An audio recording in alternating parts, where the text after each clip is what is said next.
Hello, gorgeous Capricorn family. I am really excited to be sitting down with you here for May 2019. This is a really powerful time of year for the Capricorn clan. It's a really positive, creative, buoyant time, and I'm noticing with this month, I've been getting a sense of the energy, and I'm noticing with May that there is this very productive, creative, playful energy.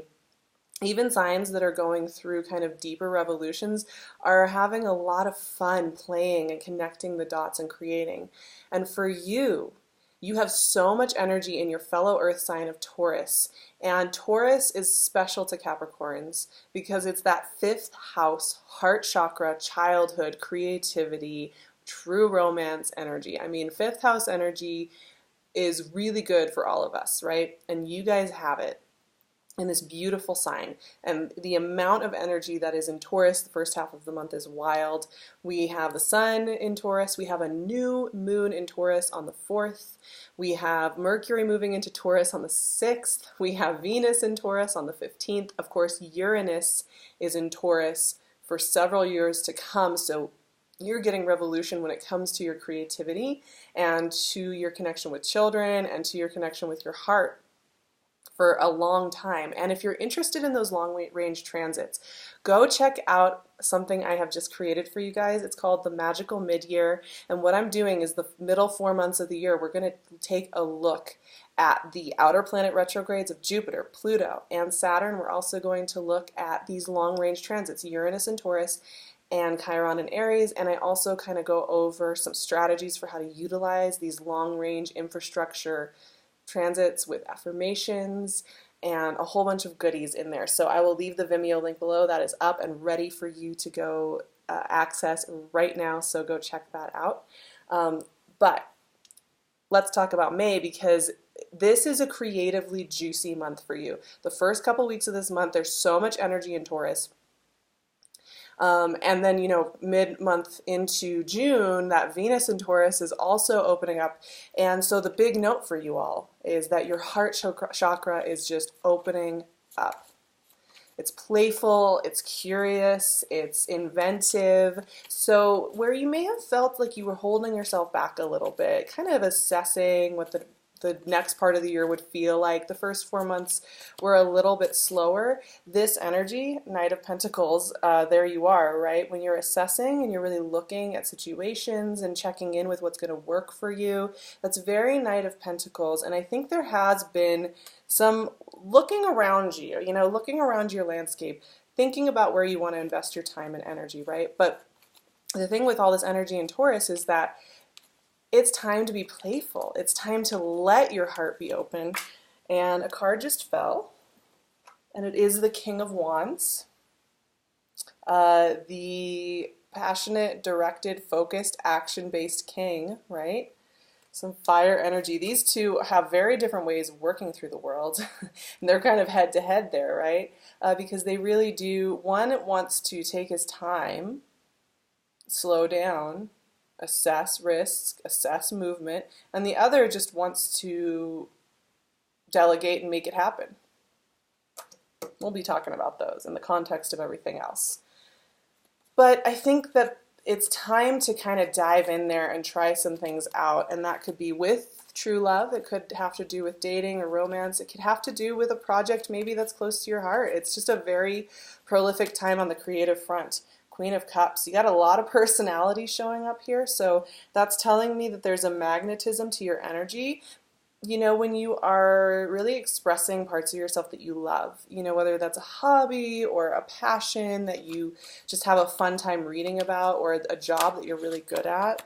The Chariot. There's that relational energy. The Chariot is so connected with Cancer, with balance, with commitment, with focus. There's something strong going on with you and some other personalities. I will say that. But I think it's partially because Two of Pentacles, a choice to be made. There's some choices to be made about how you want to utilize this month. But I think, yeah, when you light up with what you're doing and you just let yourself play, that's when the stuff manifests. It's never when we kind of go home and we say, I'm going to do my spiritual homework. I'm going to go home, I'm going to meditate, I'm going to eat really healthy, I'm going to be really rigid with my practices of allowing, right? Page of Cups. Man, you guys have some energy when it comes to emotional connection, I have to say. Really strong energy with that coming up. Two of Wands. A lot of decisions to be made, a lot of doorways you're standing in, uncertain about which one to pick. There's kind of like you have like a handful of things and you know you need to prioritize a couple of them and you have to figure out what those are. But yeah, the good stuff materializes when you're having fun being yourself, expressing yourself and who you are in your life. Six of Cups. Okay, we have some pretty powerful water energy in your reading today. About half of this reading is water energy, intuitive energy, and there's a lot of decision making going on here. So first and foremost, the note that I came up with before we even get into the cards was that heart opening. The other thing to keep in mind here is we have a full moon in Scorpio on the 18th in that 11th house of your community, of your friendships. This can really shed light on where you're wanting to shift that around, how you're going to prioritize friendships, relationships, the people close in your life that you want to spend more time with. That will be coming up, and it's a really great chance to heal something like that or reconnect with your community in deep and profound ways. And then as we move into Gemini season, the Sun and Mercury are moving into Gemini on the 21st together. And the 6th house energy for you there has to do with taking care of your physical body, taking care of how you're showing up in the day-to-day in your daily rituals and habits and routines. So it's a really great time to check in with all of that once we start heading into the last part of the month and on into June. So let's talk through these cards though, because like I said, I'm noticing there is a reprioritization going on here and a questioning of where you're putting your energy and your effort. And there being a bit of nervousness about what to choose and how to choose it. And I think it's just because you're concerned. You want to make sure you're being responsible. You want to make sure you're choosing something that's going to play out for you well and supportively. But you're also ready for something different. So parsing out between what is just adrenaline and the desire for shift and what is really authentically yours is something that you're going to be working with here. And that's where that Knight of Pentacles, I think, starts this conversation, because there's your ability to assess, right? And to like slow down and just like look around you. You may also have other personalities who are doing similar things to this, where there is a sense of, I'm not sure, so instead of running at full speed, I'm going to slow down and take a look around. Now, Taurus kind of has that energy anyway. Taurus is the fixed, or it's the fixed earth sign. So fixed earth energy, and we're all in Taurus season, right? We're all getting influenced by this huge infusion of Taurian energy. We're all kind of taking it down a notch, right? From the quick-paced movement and taking a moment to savor and pay attention.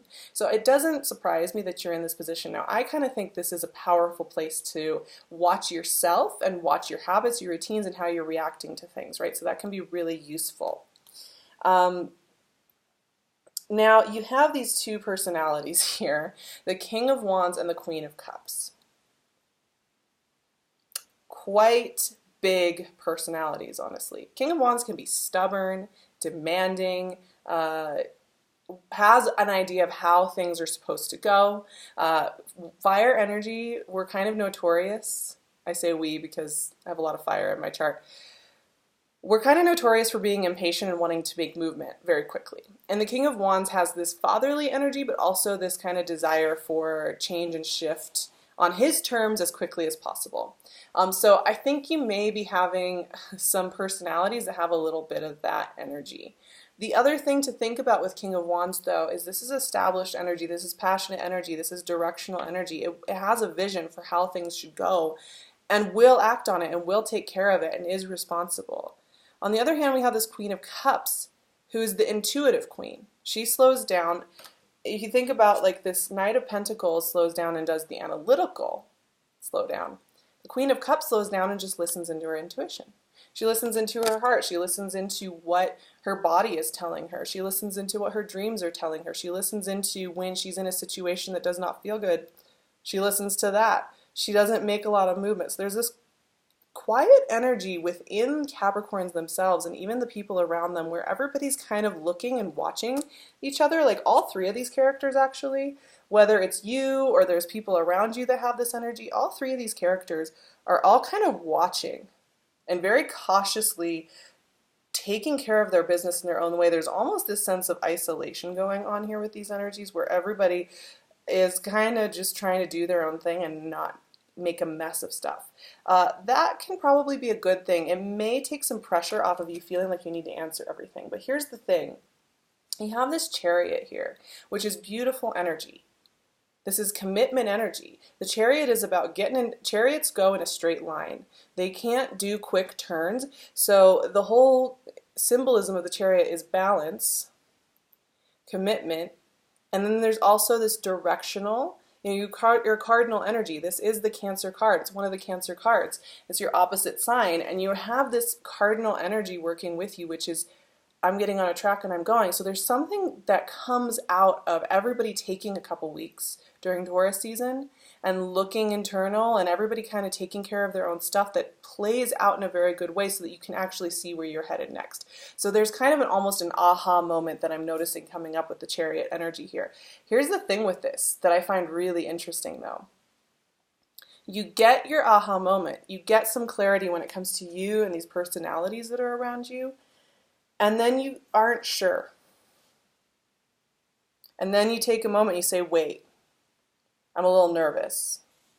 I'm a little uncertain. Is this really what I want? Is this situation really what I want? Is this really how I want to put my foot on the path?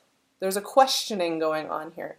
Now, of course, I would say with Two of Pentacles energy, a lot of this has to do with when you make a choice that's inauthentically you and you're wearing a mask, you're playing the jester role for other people in the world, and what choice are you making that has to do with your authentic self? And there seems to be a question coming up about that, whether you're trying to people please and play a role for people and be something for people, whether that's in work or in love or in family, or if you're doing things that actually line up with what you want. That's coming up as a question here. And it's coming up as a question here in the midst of, I think, a really interesting combination. You have the Chariot on the one side, which is clarity, the Two of Pentacles, which is uncertainty, and then the Page of Cups, which is more clarity. So it's almost as though you already know what you want. You already know that you want this outcome, that it's something you've been thinking about and mulling about for a long time, that you've been considering how you want that to play out and what you want that to look like. You've been really checking in with it. And it's almost like you second guess it a little bit, but it keeps coming back as this intuitive knowing that's like, yep, you know you do want this. You know you do really want to experience this life the way that it's coming through, right? And that's where this Page of Cups comes in, because the Page is always a news bringer, right? He brings clarity, if nothing else. He brings the news, he brings information in. And the Page of Cups is a very sweet, loving, wonderful energy of offering up news when it comes to relationship, offering up clarity when it comes to the people we hold dearest to our hearts. So there's something that clarifies there. Now, in the wake of that clarification, you are stepping into a big new landscape. And it's kind of interesting because the Two of Wands is so much about the future and the Six of Cups is so much about the past. This Two of Wands is the visualizing your future. You know, it's the vision boards, it's the getting into the emotional state of what you want. It's the manifestation card standing at the doorway of who you're going to become next and staying focused on that and not worrying so much about where you've been. However, the Six of Cups is understanding yourself through all the different versions of yourself, including the youthful, young, naive versions of yourself that have existed in different times when you were 12, when you were 15, when you were even 3, when you were 25, whatever age you were, where you looked back and there was that sweetness and that nostalgia. That's a lot of what comes up with Six of Cups. There's something about what this Page of Cups is bringing up that marries these two. So it could feel like you're almost meeting a past version of yourself, a youthful, playful version of yourself who's still open to the possibilities of deep love, deep profound love, deep meaningful work, just playing and creating and having fun and taking a breath and not putting so much pressure on yourself. And it's funny because, normally I would say, the Zen way is obviously in the Tao and all of that. And anything that you look at, meditation practices are always like the now is all that matters. And it's really funny that these two cards, the future and the past, are showing up, right? Because they always say, if you're thinking about the future, then you're worrying. And if you're thinking about the past, then you're like grieving and all of that. Except that in this scenario, these are positive. Because there's also a way to understand your future and your past as these cooperative, beautiful things that are actually influencing your now self. Time works in a really interesting way. It doesn't work the way that our linear minds like to think it works. We are constantly in conversation with all versions of ourselves everywhere. And sometimes they collapse and they connect into, you can kind of tap into all versions of yourself everywhere and have that deep conversation. You're being asked to commit to something and open yourself up to something that does touch on tender parts of yourself, does touch on your childlike heart, does touch on your creative capacity, does touch on your vulnerability in relationship. And it is scary and it can feel overwhelming and it can feel like something that you're like, maybe next month, maybe next year, do I have to do this month? But I'm telling you what, it's coming to find you. So you can stay as cautious and as pulled back and as observational as you want, but there's something that just keeps coming back and coming back and coming back. There won't be really much of a mystery as to what this is this month, I have to tell you, because every time you second guess it, every time you step back from it, you pull yourself back from it, it comes back to you. It's just one of those times. So, take your time if you need to. Sit back and watch yourself if you need to.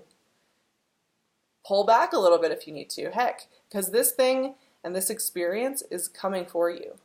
So if you need to take a step back and look at yourself and look at how that's affecting you, fine. Because it's not going anywhere.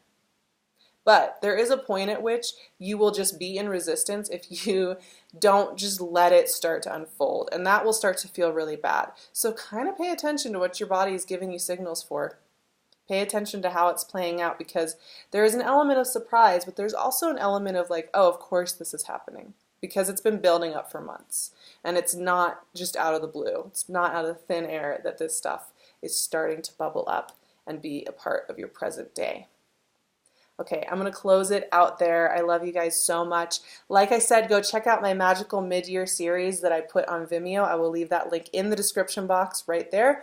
You can also find me on my website, SARAHTAROT.com. You can email me. You can find me on Instagram at SarahVerba. I would love to see you there. That is where I will be probably announcing. I'm going to start doing scheduling, I think, in a slightly different way, which is that I'm scheduled really far out right now, and with my travel schedule and everything, it's difficult for me to know when I'm going to have those pockets of time. So based on the week and the month that I'm in, I'm going to be kind of announcing things over on Instagram, and I think that's a great way to connect with me if you're interested in doing a session. So that's highly recommended. But yeah, you can catch that all there. You can find me on my website, on Instagram, and via my email. All the info's in there. I'm also wearing PinkLune's gorgeous handmade jewelry. She's going to be making a lot of amazing stuff this summer, so go check her out. She's giving you that 15% off because she loves you. And I'll put all the goodies in the description box. I will see you for more moon magics, more readings. Hopefully you'll join me for the magical mid-year series. And I love you guys so much.